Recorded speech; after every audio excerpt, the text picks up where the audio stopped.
स्वागत है आपका एक बार फिर। और अब बाजार की नजर है इंडस्ट्रियल प्रोडक्शन यानी आईआईपी के आंकड़ों पर।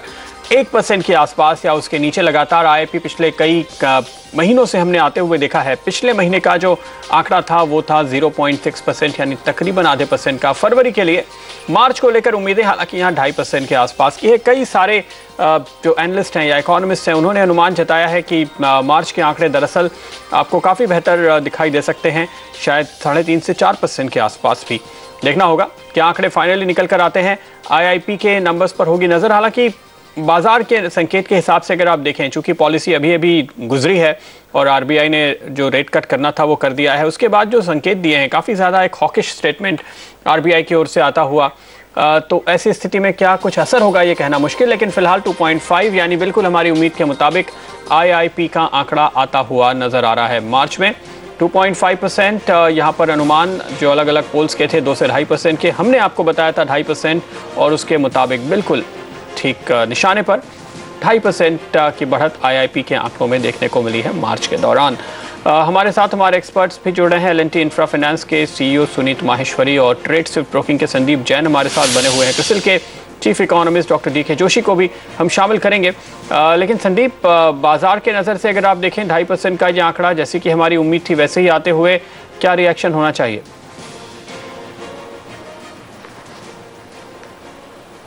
संदीप, आपको मेरी आवाज आ रही है? मुझे लगता है संदीप से फिलहाल हमारा संपर्क टूट गया है। माहेश्वरी जी, अगर आप देखें तो ये आंकड़ा बिल्कुल उम्मीद के मुताबिक ही है 2.5%। हालांकि कुछ बहुत खास नहीं कहना चाहिए, लेकिन क्या ट्रेंड आपको दिखाई दे रहा है? रिवाइवल के संकेत वाकई में हैं या ये फिर शायद स्टैटिस्टिक्स है? नहीं, एक हल्की तरह से एक रिवाइवल दिख रहा है, सिल्वर लाइनिंग समझ लीजिए। बट ये क्योंकि मैं खासकर इंफ्रास्ट्रक्चर देखता हूं, तो लेकिन इसके डिटेल माइनिंग और इलेक्ट्रिसिटी और कैपिटल गुड्स में इसका ब्रेकअप क्या आया है मैं जरूर। तो मैं आपको बता दूं, इलेक्ट्रिसिटी में जो ग्रोथ है 3.5% की, पिछले बार के नेगेटिव 3.5% यानी गिरावट के मुकाबले में ग्रोथ नजर आई है, तो ये पॉजिटिव है। मैन्युफैक्चरिंग ग्रोथ अगर आप देखें तो पिछले साल इसी महीने में डी ग्रोथ थी 3.5% की, इस बार 3% की ग्रोथ आती हुई नजर आ रही है, तो मैन्युफैक्चरिंग के लिहाज से भी ये पॉजिटिव है। कैपिटल गुड्स अगर आप देखें तो 7% की पॉजिटिव ग्रोथ दिखाई दी है, जो कि पिछले साल इसी महीने में नेगेटिव थी 20%, और पिछले महीने जहां तक मुझे याद आ रहा है करीबन 3-4% की नेगेटिव ग्रोथ ही देखने को मिली थी। तो कैपिटल गुड्स के लिहाज से भी ये एक पॉजिटिव दिखाई देता है। ये डिटेल्स अब तक आए हैं मिस्टर माहेश्वरी? नहीं तो मतलब सिल्वर लाइनिंग तो साफ दिखाई दे रही है। ये आगे बढ़कर सिल्वर लाइनिंग रहेगी या ये ट्रेंड कंटिन्यू रहेगा, इसमें काफ़ी कुछ देखने का है। जहाँ तक हमें मार्केट में देखने को आ रहा है, गवर्नमेंट जो स्टॉल्ड प्रोजेक्ट्स हैं उसके लिए कुछ स्टेप्स ले रही हैं और उसका कुछ असर मार्केट में हमें दिख रहा है कि कुछ मूवमेंट शुरू हुआ है। जो प्रोजेक्ट्स अटके हुए थे उनके लिए कुछ मूवमेंट शुरू हुआ है। तो मेरा हिसाब है कि अगर यही चीज़ कंटिन्यू रहा कि अगर गवर्नमेंट नए पॉलिसी मेजर्स ना लाए बट कुछ जो बॉटलनेक प्रोजेक्ट्स हैं उनके रुकावट्स को उनके सामने जो रुकावट है उनको रिमूव किया जाए, तो करीब 200 से करीब प्रोजेक्ट्स हैं जो रुके हुए हैं, वो अगर शुरू हो जाएंगे तो उससे भी capital goods, manufacturing, mining, electricity, इनमें काफ़ी हद तक फ़र्क पड़ेगा और उसका लॉन्ग टर्म इफेक्ट बाकी इकोनॉमी में भी आएगा। ओके, तो ये लटके हुए प्रोजेक्ट्स के सुधरने का कुछ असर आप देख सकते हैं। बाजार इस बीच नजर डालें तो 20,000 के ऊपर ही ट्रेड करते हुए फिलहाल नजर आ रहा है। नॉन ड्यूरेबल सेगमेंट की ग्रोथ हल्की सी बढ़ती हुई 1% के आसपास की ग्रोथ यहाँ आपको दिखाई देगी। कंज्यूमर गुड्स की ग्रोथ 1-1.25% से बढ़कर अब 1.5% के ऊपर निकली है, तो ये थोड़ा सा हल्का पॉजिटिव हम कह सकते हैं कंज्यूमर गुड्स के मामले में फिलहाल आता हुआ दिखाई दे रहा है। संदीप, बाजार के लिहाज से आपकी क्या राय है? ये आंकड़े किस हद तक मदद करेंगे? देखिए, मुझे संभव ऐसा लगता है कि बहुत ज़्यादा सिग्निफिकेंट नहीं है। ऑलरेडी लास्ट मंथ भी काफ़ी अच्छी एक्सपेक्टेशन थी और डेटा कमज़ोर आए थे उसके मुकाबले, और फिर भी मार्केट्स काफ़ी पॉजिटिवली बढ़ी हैं लास्ट मंथ से। और जिस तरीके का बेस मेटल्स में या ओवरऑल क्रूड ऑयल में या गोल्ड सिल्वर प्रेशियस मेटल्स में जो मंदी आई है ओवरऑल इसका इम्पैक्ट बहुत पॉजिटिव रहने वाला है। और ये डेटा मुझे संभव लगता है कि चूंकि क्रेडिट पॉलिसी भी अब नज़दीक नहीं है, लास्ट मंथ वाला डेटा फिर भी क्रेडिट पॉलिसी के पहले का डेटा था तो सिग्निफिकेंट था, तो मुझे नहीं लगता कि बाजार को बहुत ज़्यादा इस डेटा का इंतज़ार था या बहुत ज़्यादा कोई ट्रेडर्स या जो भी इन्वेस्टर्स थे उनके रडार पे ये पर्टिकुलर डेटा है। तो ऐसा लगता है कि लैकलस्टर रहना चाहिए इसका रिस्पॉन्स और बाजार आगे अभी अच्छा ही लगता है मुझे। बाजार को शायद इस आंकड़े की वजह से मदद ना मिले, संदीप ये कह रहे हैं। ओवरऑल हालांकि वो बाजार का रुझान बेहतर देखते हैं, पर एक जो खास बात हमने आते हुए देखी है कैपिटल गुड्स के लिहाज से, जहां पर करीबन 7% की ग्रोथ दिखाई दी है मार्च के महीने में, जबकि पिछले साल इस महीने में ये नेगेटिव था 20% के आसपास। संदीप, इस सेक्टर को क्या आप पॉजिटिवली देख रहे हैं? इस समय अगर आप देखिए तो भेल मिसाल के तौर पे बहुत ही अपने निचले स्तरों के आसपास मिल रहा है। L&T ने थोड़ा बहुत परफॉर्म किया है लेकिन दूसरे सेक्टर्स के मुकाबले नहीं। आप इनमें कहीं मौके ढूंढेंगे?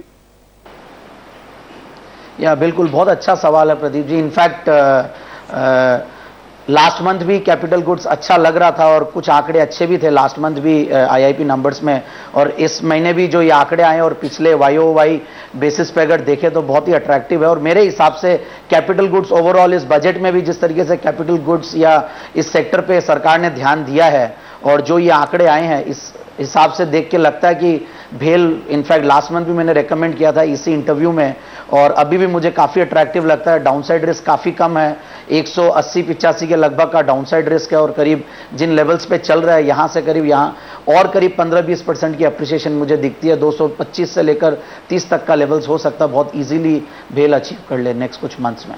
ओके और इस बीच आपको कुछ और आंकड़े बता दें तो फरवरी के लिए जो IIP का आंकड़ा पहले बताया गया था 0.6, उसको घटा के 0.5 कर दिया गया है। तो अब आप कहेंगे कि 0.5 से 2.5 का ये चेंज अगर मंथ ऑन मंथ आप देख रहे हैं। दूसरी खास बात ये कि पूरे साल के लिए अब मार्च के आंकड़े चूंकि हमारे सामने हैं, तो वित्त वर्ष 2013 के लिए इंडस्ट्रियल ग्रोथ पहुंची है फाइनली 1% पे। पिछले वर्ष यानी वित्त वर्ष 2012 की जो ग्रोथ थी वो 2.9% थी। तो लगातार लो इंडस्ट्रियल ग्रोथ का एक ये दूसरा साल आपके सामने, और इसके साथ ही साथ 1% का ये आंकड़ा जो शायद कई सालों का एक रिकॉर्ड लो होगा। जोशी साहब क्या कह रहे हैं? मैंने तो पिछले कई सालों के आंकड़े एक बार चेक किए थे तो नेगेटिव ग्रोथ तो हमने कभी नहीं देखी है। 2-3 महीने के आंकड़े ही नेगेटिव दिखाई दिए हैं इसके पहले भी, तो ये 1% एक रिकॉर्ड लोज है। जी हाँ, ये 91-92 के बाद सबसे लोएस्ट नंबर है। 91-92 में पहली बार इंडस्ट्रियल प्रोडक्शन कॉन्ट्रैक्ट किया था, मैन्युफैक्चरिंग खासकर, तो उसके बाद सबसे लोएस्ट पॉइंट ये 20 साल का रिकॉर्ड है। 20 साल का लो हमने आते हुए देखा है। और क्या अब साल के आखिर में आपको कुछ ऐसे संकेत दिख रहे हैं कि ये एक इम्पॉर्टेंट बॉटम हो और इसके ऊपर हम इम्प्रूवमेंट देखें? नहीं, इतना नीचे जाने के बाद तो थोड़ा ऊपर डेफिनेटली आएगा IIP ग्रोथ, और उसमें उसके 2-4 इंडिकेटर्स भी हैं। एक्सपोर्ट्स थोड़ा पिकअप, माइल्ड पिकअप शुरू हुआ है, तो उससे कुछ एक्सपोर्ट ओरिएंटेड सेक्टर्स को बूस्ट मिलेगा। उसके अलावा जो दूसरा इम्पैक्ट आपको इंटरेस्ट रेट्स का थोड़ा सा इम्पैक्ट, माइल्ड इम्पैक्ट आपको इंडस्ट्रियल प्रोडक्शन में ज़रूर दिखाई देगा। उसके अलावा तीसरी चीज़ जो इसको सपोर्ट करेगी वो ये है कि थोड़ा कंजम्पशन स्पेंडिंग जो है वो बढ़ेगी इस वित्तीय वर्ष में, जिसकी वजह से थोड़ा कंजम्पशन ओरिएंटेड सेक्टर्स जो हैं खासकर कंज्यूमर ड्यूरेबल्स गुड्स वगैरह, इनको थोड़ा लिफ्ट मिलेगी। तो इस वजह से, क्योंकि हमारा ये भी मानना है कि ओवरऑल GDP ग्रोथ 5 से 6% जाएगी, तो उसके रहते हुए इंडस्ट्रियल प्रोडक्शन भी जो रिकॉर्ड लो है अभी हम देख रहे हैं, उससे थोड़ा ऊपर अवश्य जाएगी। क्या लक्ष्य है आपके इंडस्ट्रियल प्रोडक्शन के लिए 2013-14 के?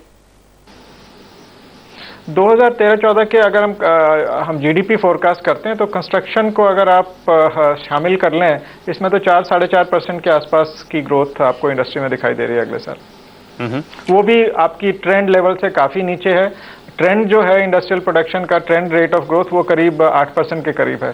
तो पिछले 2-3 सालों से लगातार हम बिलो द ट्रेंड चल रहे हैं, और वो जो ट्रेंड से गैप है वो बढ़ता ही जा रहा है। माहेश्वरी साहब, आपसे ये सवाल है कि पिछले दिनों हमने जब सुना था डॉक्टर रंगराजन को, वो अपनी रिपोर्ट पेश कर रहे थे, उन्होंने ये कहा था कि 1% IIP ग्रोथ के हिसाब से GDP का कैलकुलेशन नहीं देखने को मिलेगा। जब आप GDP के फाइनली आंकड़े देखेंगे मार्च क्वार्टर के लिए और उसके बाद रिवाइज्ड आंकड़े आएंगे, पिछले साल की हम बात कर रहे हैं, तो वो शायद आंकड़ा करीब 2.5 से 3% या 3.5% के आसपास का होगा। डॉक्टर रंगराजन ने साफ तौर पे कहा कि ये जो आंकड़े आ रहे हैं आईआईपी के, और इसके सामने जब वो जो लिस्टेड अनलिस्टेड कंपनीज का जो आंकड़ा अदरवाइज सरकार के पास अवेलेबल है उसको कंपेयर करके देखते हैं तो उसमें एक कहीं ना कहीं डाइकोटॉमी है, एक दूसरे के साथ वो टैली नहीं हो रहा है। क्या इन आंकड़ों पर वाकई एक शक की नजर से ही देखना चाहिए कि 1% मैन्युफैक्चरिंग ग्रोथ दरअसल नहीं हो रही? नहीं, आज के तारीख में मैन्युफैक्चरिंग ग्रोथ जब आप बोलेंगे तो उसमें कई और इंडस्ट्रीज आती हैं। मुझे लगता है consumer direct consumer related industries जो हैं उन पे असर थोड़ा सा कम है। बट अगर आप बाकी construction, electricity, infrastructure, telecoms, mining, इन सब पे देखेंगे तो उस पे काफ़ी ख़राब असर हुआ है। और मेरा ऐसा लगता है, डिटेल आंकड़े देख के सब समझेगा, बट मुझे ऐसा लगता है कि ये जो कैपिटल गुड्स और इंफ्रास्ट्रक्चर और कंस्ट्रक्शन सेक्टर है, जो वो उधर जो मंदी आई है उसकी वजह से पूरे उसमें वो जो 1% हो रहा है वो उसकी वजह से हो रहा है। तो अगर अब मुझे ऐसा लग रहा है कि कुछ गवर्नमेंट कुछ स्टेप्स ले रही हैं ये रुके हुए प्रोजेक्ट्स को करने के लिए, और थोड़ा इंटरेस्ट रेट में भी थोड़ा सा सुधार आया है, तो मेरे ख्याल में इससे इस सेक्टर में रिवाइवल होगा। हालांकि दूसरी जगह जाके व्हीकल सेल्स अगर आप देखें या कार सेल्स देखें तो उसमें थोड़ी सी कमी हुई है, अप्रैल काफ़ी कम रहा है, तो उस पर एक लैग इफेक्ट है। But capital goods, mining, electricity, construction, इन पे अगर पॉजिटिव असर होगा तो इसका लैग इफेक्ट रहेगा करीब 6 महीने का, बट उसके बाद में आपको इसका ये आंकड़ों में ओवरऑल आंकड़ों में काफ़ी सुधार नजर आएगा। जोशी साहब, जैसे कि आप कह रहे थे कि कुछ रेट्स सॉफ्ट होंगे, ऐसी उम्मीद करनी चाहिए। आईडीबीआई बैंक ने कुछ रिटेल डिपॉजिट्स के रेट्स घटाए हैं। बहुत सारे डिटेल्स अभी सामने नहीं आए हैं, लेकिन ये शुरुआती जानकारी हमें मिलती हुई, और दूसरे बैंकर्स से भी जो हमारी बात हुई है उनकी तरफ से ये इशारा था कि इस महीने अगले महीने धीरे धीरे वो डिपॉजिट के रेट काटते हुए आगे बढ़ेंगे। आपको क्या लगता है, किस हद तक उम्मीद करनी चाहिए कि ब्याज दरों को लेकर राहत मिल सकती है अगले 3 से 6 महीने में? देखिए, जो आरबीआई ने रेट कट किया था उसका असर बॉन्ड यील्ड्स में तो अवश्य दिखाई दिया था। वो करीब 125 बेसिस पॉइंट आरबीआई ने काटा था, उसके आसपास ही बॉन्ड यील्ड्स भी पिछले 1-1.5 साल में नीचे आई हैं। और जो वहाँ पे नहीं असर दिखाई दिया है वो बैंक क्रेडिट में। तो बैंक क्रेडिट जो है उसमें जो लेंडिंग रेट्स हैं उनमें करीब जो गिरावट आई है वो सिर्फ 20 बेसिस पॉइंट है, जबकि आरबीआई ने 125 बेसिस पॉइंट काटा था। तो इन बैंकिंग सेक्टर में हम देखेंगे कि थोड़ा सा ट्रांसमिशन अभी इम्प्रूव होगा जैसे लिक्विडिटी सिस्टम में बढ़ेगी, और थोड़ा सा जो लेंडिंग रेट है वो नीचे आएगा। और ऊपर से क्योंकि इन्फ्लेशन जो है वो नीचे आ रही है तो उस वजह से बैंक्स को अब डिपॉजिट रेट्स ज़्यादा ऊंचा रखने की ज़रूरत नहीं पड़ेगी डिपॉजिट मोबिलाइजेशन के लिए। तो जब उनके कॉस्ट ऑफ फंड्स भी कम होंगे तो धीरे धीरे वो लेंडिंग रेट में भी रिफ्लेक्ट करेंगे। पर बहुत ज़्यादा कमी नहीं आएगी, पर थोड़ी कमी अवश्य आएगी इस समय। ओके, 3 से 6 महीने के डिपॉजिट के दर जो है वो 0.25% से घटाकर 7.25 कर दी गई है, और 6 से 9 महीने के डिपॉजिट की जो दरें हैं वो 8.65 हुआ करती थी, उसको 8.5 कर दिया गया है। तो मुख्य तौर पे 3 से 6 महीने के डिपॉजिट्स में ये अब गिरावट देख रहे हैं। साल भर या उसके ऊपर के डिपॉजिट्स में अगर गिरावट आती है तो वो शायद ज़्यादा सिग्निफिकेंट होती, वैसा हम होते हुए नहीं देख रहे हैं यहाँ। संदीप, आपकी क्या कॉल है? पहले अगर बैंकिंग के नज़रिए से ही देखें, डिपॉजिट रेट्स का कम होना एक अच्छे संकेत देगा? बिल्कुल अच्छे संकेत देगा, और इनफैक्ट डिपॉजिट रेट कट्स देने से इनफैक्ट कॉस्ट ऑफ बोरोइंग कम होगी। बट साथ साथ जिस तरीके से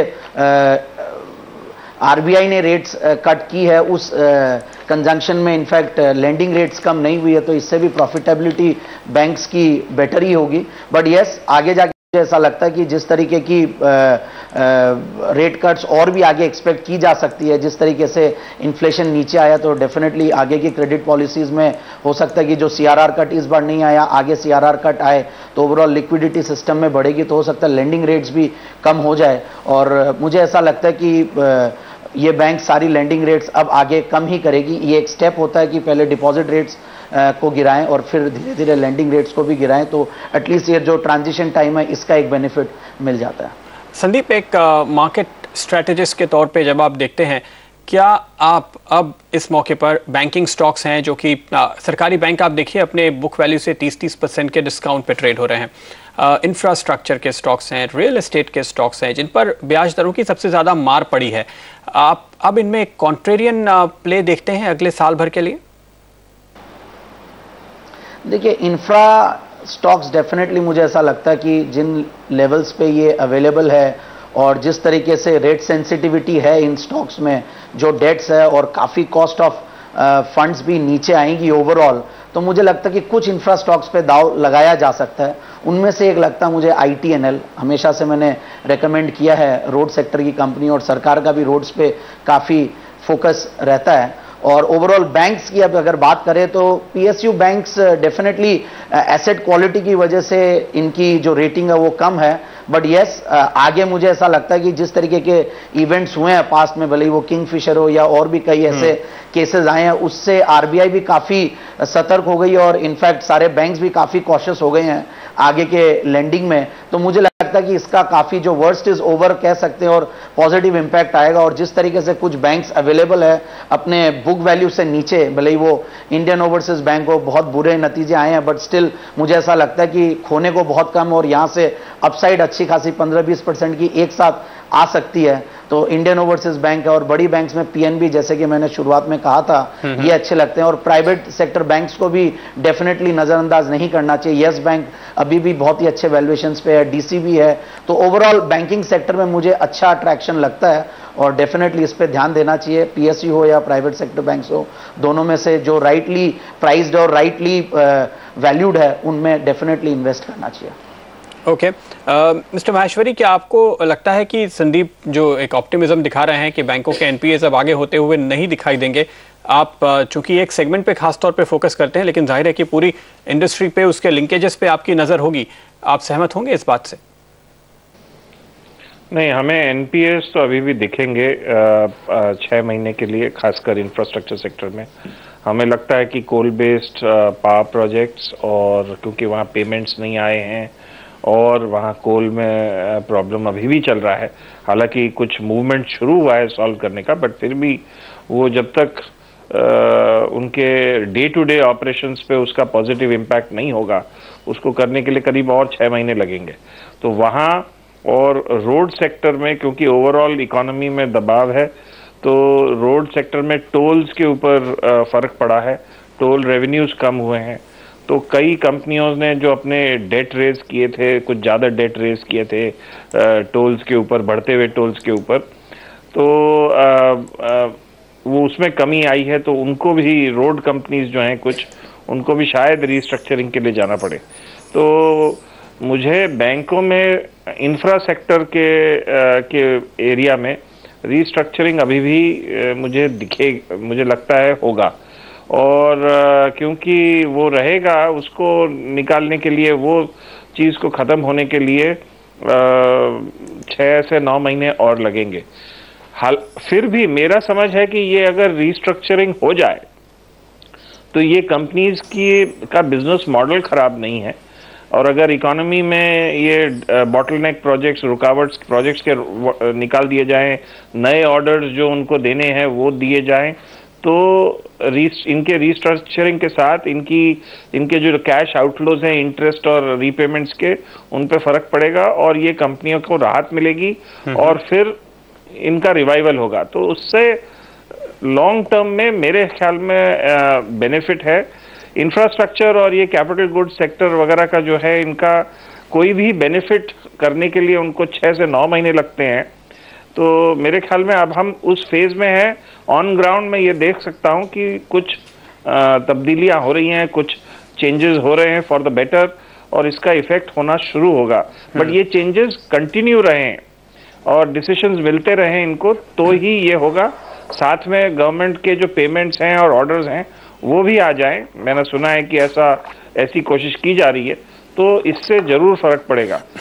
आज के तारीख में मेरे ख्याल में हम क्योंकि एक run up to election year चल रहा है 2014 तक, मुझे नहीं लगता कि मेजर पॉलिसी चेंजेस हो सकती हैं, बट अगर एग्जीक्यूटिव एक्शन से जो भी तब्दीलियां हों, जो भी चेंजेस हों, उससे कुछ राहत मिले अगर इंडस्ट्री को, तो वही मेरे हिसाब से काफ़ी है। तो मैं मॉडेस्टली होपफुल हूँ कि कुछ आशा करता हूँ कि कुछ थोड़ा सा इम्प्रूवमेंट होगी सिचुएशन में। जोशी साहब, आपने जो 5.5 से 6% जीडीपी ग्रोथ का अंदाजा लगाया था, ये जो माहेश्वरी जी बता रहे हैं सारे स्टेप्स जिनकी वो उम्मीद करते हैं, क्या इन सबको फैक्टर इन करने, उनका अंदाजा लगाते हुए ये प्रोजेक्शन आ रहे हैं? जी हाँ, आई थिंक हमारा जो एक्सपेक्टेशन था ये था कि कंजम्पशन सेक्टर्स में जल्दी रिवाइवल होगा। इन्वेस्टमेंट्स लंपी होता है, उसमें टाइम लगता है क्योंकि प्रोजेक्ट्स अनाउंसमेंट्स काफ़ी कम हुए हैं। तो जब पहले प्रोजेक्ट्स अनाउंस होंगे उसके बाद वो मटेरियलाइज होंगे, उसमें 18 महीने से 2 साल तक लग जाते हैं ऑन ग्राउंड हिट करने में। तो इस वजह से अभी इमीडिएटली एक इन्वेस्टमेंट लेड रिवाइवल नहीं दिखाई दे रहा है, उसमें थोड़ा सा वक्त लगेगा। अगर ये, जैसा कि माहेश्वरी साहब ने कहा कि अगर ये जो पॉजिटिव स्टेप्स हैं ये कंटिन्यू रहते हैं तो ये आगे 2013-14 से आगे चलते हुए इकोनॉमी को एक सस्टेनेबल लिफ्ट दे सकते हैं। और ऐसी स्थिति में संदीप, फिर ये सब कुछ भरोसे के साथ नहीं कहा जा सकता कि इस चुनाव के साल में जब काफ़ी खींचतान चल रही है, सरकार वाकई जो उनसे उम्मीदें हैं वो पूरी कर पाएंगी। शेयर बाजार के लिहाज से, ग्रोथ के लिहाज से शायद बहुत अच्छे संकेत नहीं है, जबकि हम वापस 20,000 के लेवल पर लौट आए हैं। शायद 2.5% IIP के साथ 20,000 सस्टेन करना मुश्किल है।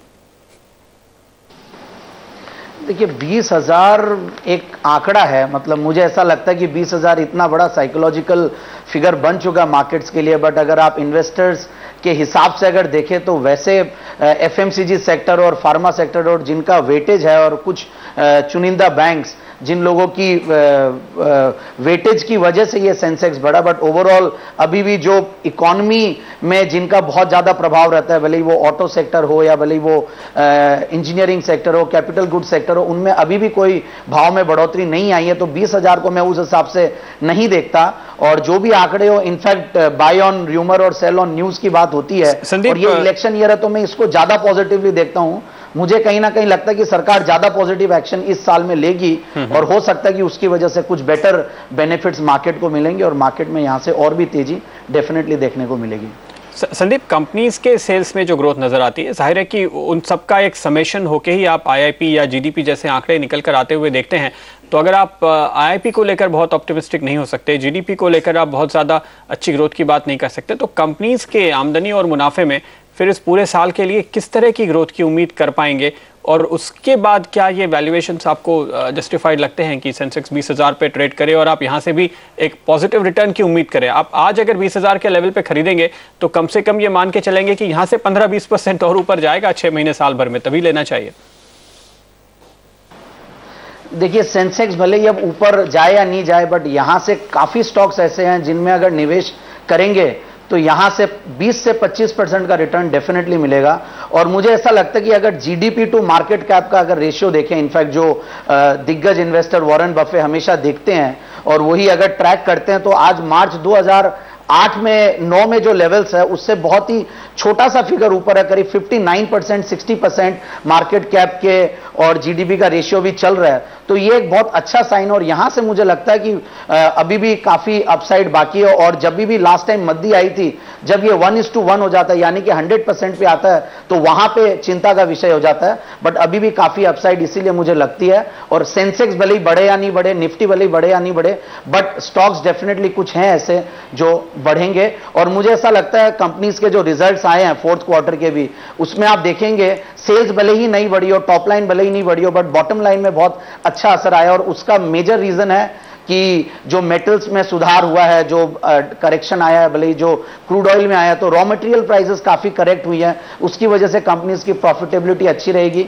तो मुझे ऐसा लगता है EPS भी अच्छा आएगा और भाव भी बढ़ेंगे शेयर्स। ओके, इस बीच हम आपको बताएं कि सेंसेक्स और निफ्टी तेजी से नीचे आते हुए बैंक निफ्टी पे भी नजर डालिए, और आप पूरे दिन का चार्ट देखिए तो आपको अंदाजा लगेगा कि ये कैसे गिर रहे हैं। सेंसेक्स और निफ्टी का अगर हम आपको दिन का चार्ट दिखा पाएं, बैंक निफ्टी का अगर आपको चार्ट दिखाएं, तो ये आंकड़े आने के बाद पिछले 15-20 मिनटों में वन वे मार्केट गिरता हुआ दिखाई दिया है। आप देख सकते हैं दिन के लोज पे किस तेजी से बाजार पहुंचा है, कहां कहां गिरावट आ रही है। बैंकिंग स्टॉक्स देखिए, Punjab National Bank, HDFC, Bank of Baroda, Kotak Mahindra Bank, इन सभी में कमजोरी देखने को मिली है और ये स्टॉक नीचे ला रहे हैं इंडेक्स को। इसके अलावा metal, commodity stocks, Jindal steel and power पे नजर रखिए।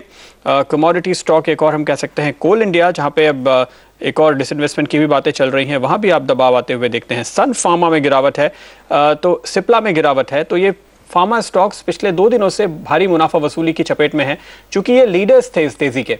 20,000 तक इंडेक्स को लाने में इनका काफी बड़ा हाथ था।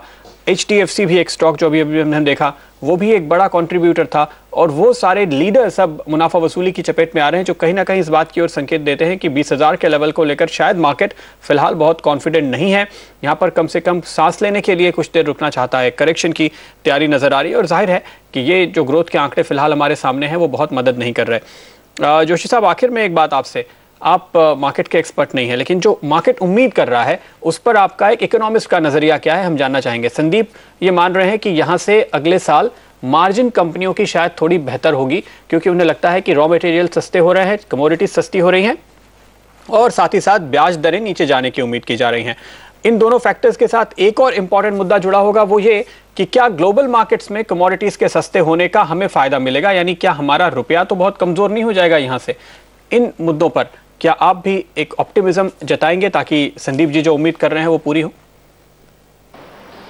देखिए, जहाँ तक प्रॉफिट मार्जिन्स का सवाल है वो थोड़ा इंप्रूव करेंगी। क्रिसिल रिसर्च ने भी अभी कुछ दिन पहले अपनी स्टडी में यही पॉइंट आउट किया था कि रॉ मटेरियल कॉस्ट जो है उसके कम होने से अवश्य मदद मिलेगी और थोड़ा सा डिमांड भी टॉप लाइन भी थोड़ा इंप्रूव होगी, ज़्यादा नहीं तो थोड़ा इंप्रूव होगी, तो उससे प्रॉफिट मार्जिन्स भी इंप्रूव होंगे। इसके अलावा जो एक रेटिंग्स जो हमारा रेशियो ट्रैक करता है, जो अपग्रेड्स टू डाउनग्रेड्स रेशियो, वो अभी अपग्रेड्स जो हैं वो डाउनग्रेड से कहीं कम है, पर ये धीरे धीरे ये रेशियो इंप्रूव करने की उम्मीद की जा रही है 2013-14 में। तो इंडिकेशन ये हैं कि इम्प्रूवमेंट अवश्य आएगा, पर बहुत तेजी से इम्प्रूव नहीं होगी सिचुएशन, बहुत माइल्ड इम्प्रूवमेंट, जैसे mild bounce from the trough बोलते हैं, उस तरह की इम्प्रूवमेंट आगे चलते हुए दिखाई देगी। जहाँ तक रुपये का सवाल है, हमारा ये मानना है कि अगले जो 2014 मार्च तक रुपया 54 के आसपास ही रहेगा, जो कि करंट लेवल्स हैं। करंट अकाउंट डेफिसिट अवश्य नीचे आएगा, क्योंकि जो गोल्ड के दाम कम हुए हैं और जो ऑयल के दाम लोअर लेवल्स पे स्टेबलाइज हुए हैं, उस वजह से करंट अकाउंट पे असर अवश्य दिखाई देगा। और 4.5% ऑफ GDP 2013-14 के लिए हमारा एस्टिमेट है। तो इसमें अब क्या वो फाइनेंस हो पाएगा, वो कुछ हद तक इस पे डिपेंड करता है कि ग्लोबल रिस्क एपिटाइट कैसे रहती है, और उसमें अगर लिक्विडिटी बनी रहती है ग्लोबल इकोनॉमी में, जैसे कि जो सेंट्रल बैंक्स हैं अभी इजी मॉनेटरी पॉलिसी फॉलो कर रहे हैं, जापान ने भी अब मॉनेटरी ईजिंग शुरू कर दिए, तो उस स्थिति में कैपिटल थोड़ा जो इमर्जिंग मार्केट को एलोकेट होता है उसमें से थोड़ा इंडिया की तरफ भी आएगा, तो फाइनेंसिंग जो है करंट अकाउंट डेफिसिट की वो ज़्यादा मुश्किल नहीं रहेगी। तो कैपिटल इनफ्लो हम देख रहे हैं कि सफिशिएंट रहेगा करंट अकाउंट डेफिसिट को फाइनेंस करने के लिए।